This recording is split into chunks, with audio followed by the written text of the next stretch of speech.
Hello everyone. So this is the second part of our Gwangju province, but for a little back a retrack, I want to show you this place. Before heading to the province, we've dropped by the area where there is this huge ginkgo tree. This is already a 1,000-year-old tree according to record, and if you can notice, my husband and my son were hugging it, praying and wishing for something.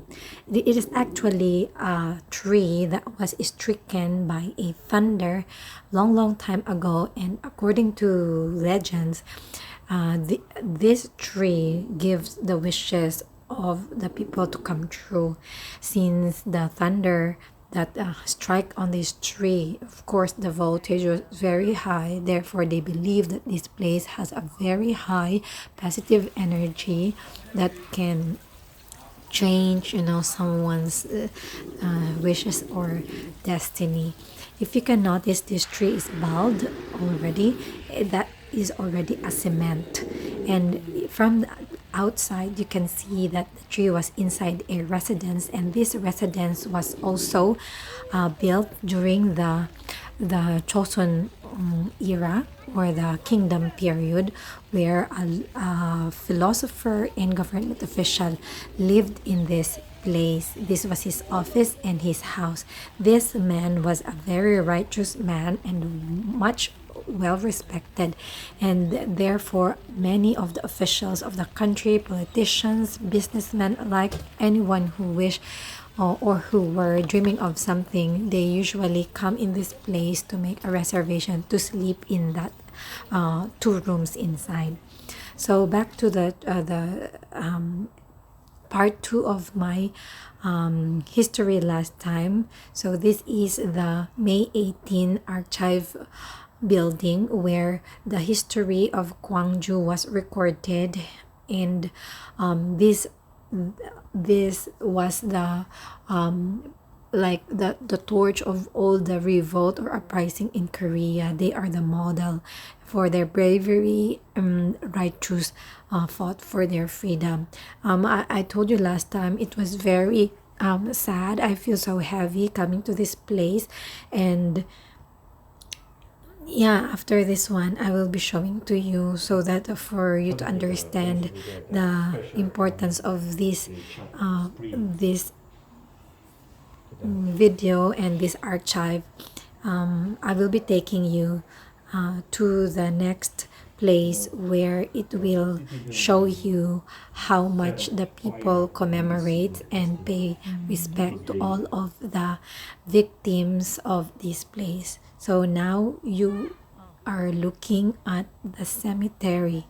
Yes, the cemetery of the heroes of the 518 uprising. So from the gate you can see there's a table for incense.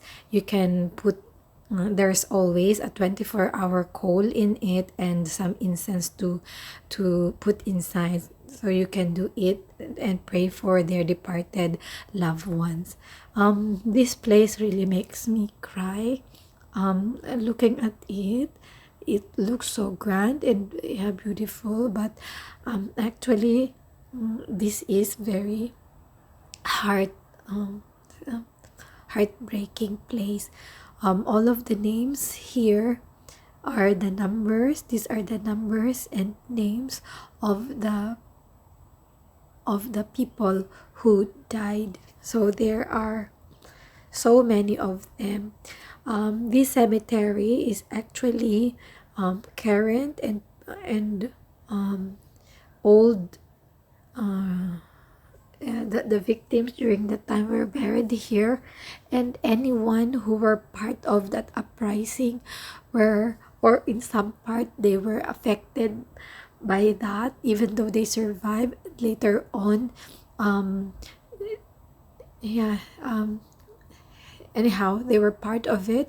They were buried in this place. So there's category where the direct victims were buried, and then those who survived for a time but later on died through to injury were also in this place. The loved ones of those who fought and later on died were also in here. So all of them are direct and indirect victims. So as I come here one by one,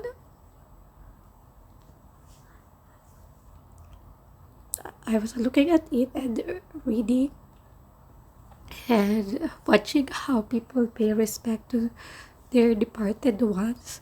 I couldn't help myself not to get affected. Maybe because I watch already a lot of their history. Some some of the ages here are from, you know,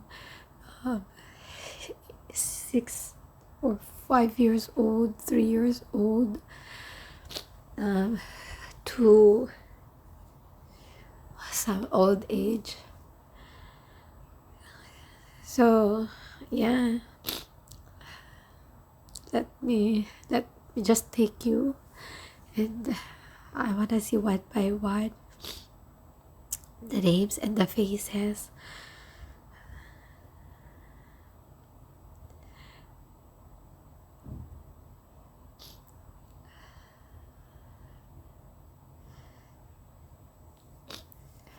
When I look at it, I just feel very heartbroken, because if you look at this one, this is the grave of the people who just wanted to have a normal life.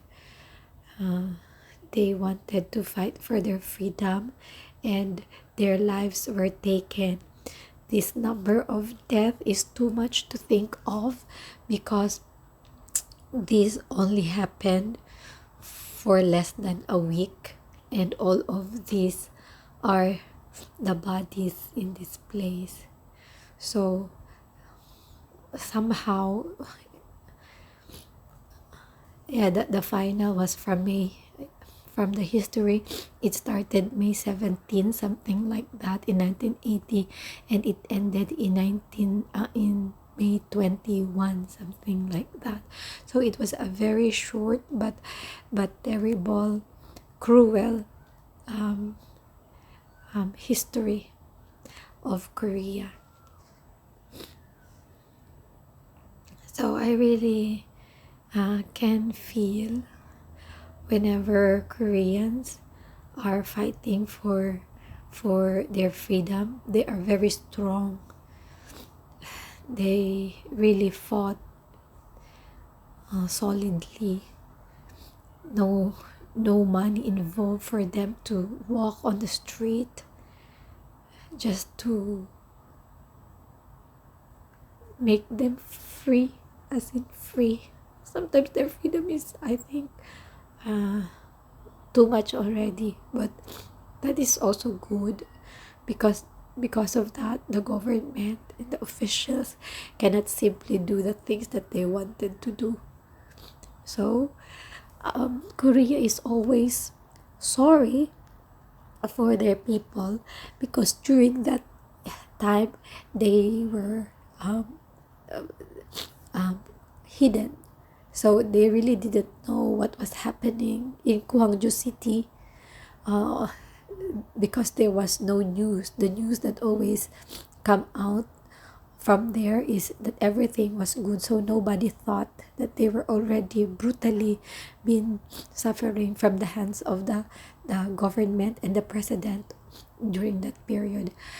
And they only knew what occurred in the place after a year, or more than a year, when international reporter was able to escape and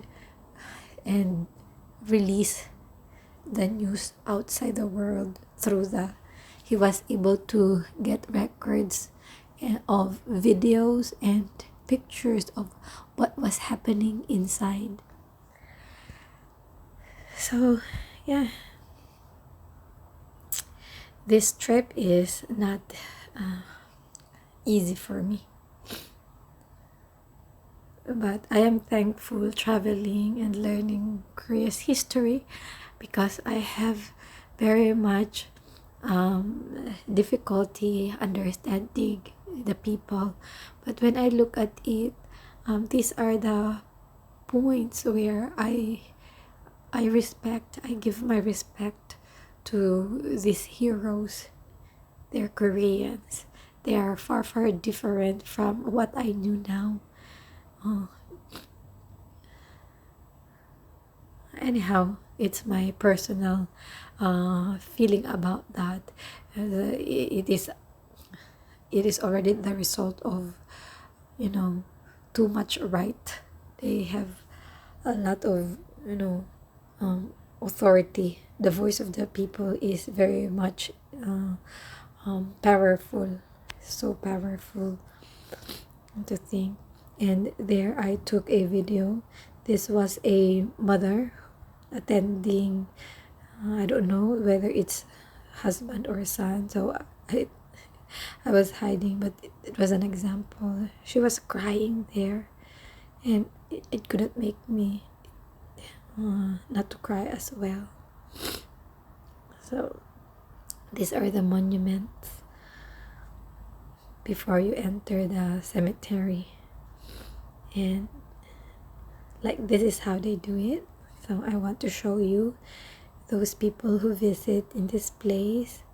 I don't know who are they going to see, but there he took an incense and then put it on the fire, and they pray. So this is their practice. They believe that the smoke of the incense will carry their prayers to the ancestors or the deceased, departed ones.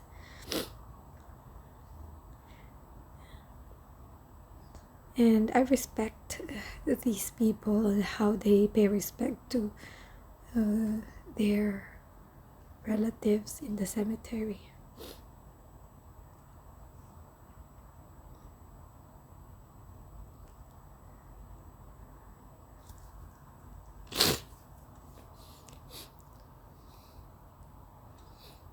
This is how they value, heroism. So around Gwangju, you will see a lot of, memories of that May 18, 1980 and 1980 uprising.